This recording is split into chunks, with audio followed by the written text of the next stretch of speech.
Alright, well, this is a bit funny. Most politicians will, of course, promise you money, promise you free things, basically try and bribe you for your vote. It's a common tactic, and it's unfortunately pretty effective. But Andrew Yang just took it to a whole new level. He posts a nice little tantalizing picture of $1,000 and asks people to imagine receiving this every month.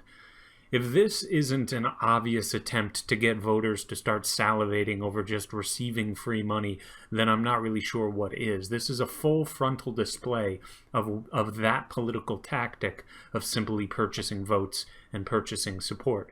Basically, what it comes down to is that this is saying, if you vote for me, you'll get paid for it. This is treating the voter as if they were a dog, and you're trying to show them a piece of meat to get them to follow you.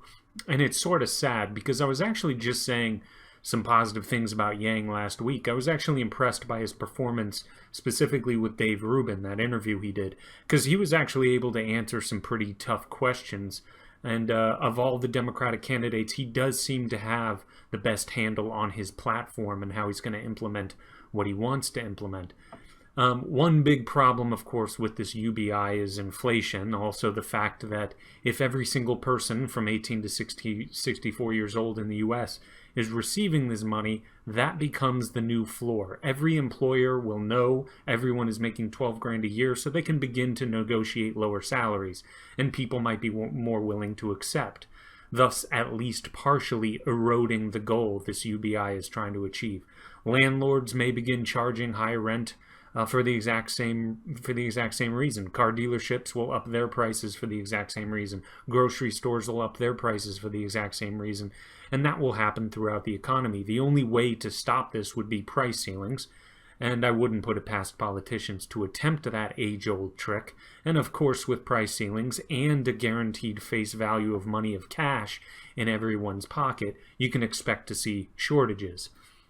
That's Econ 101. This will become another noble government program that is stricken by innumerable unintended consequences. It's a nice idea, but there are a severe number of things that would go wrong. The other issue is, of course, what will happen when these price increases begin to take place. This just sets up the perfect stage for politicians to clamor and climb over one another in an attempt to offer a bigger UBI. If this ever actually went through, I give it no more than one election cycle before how politically persuasive you are would be directly tied to how much you claim we need to increase this UBI to. And the problem will just begin to cycle out of control.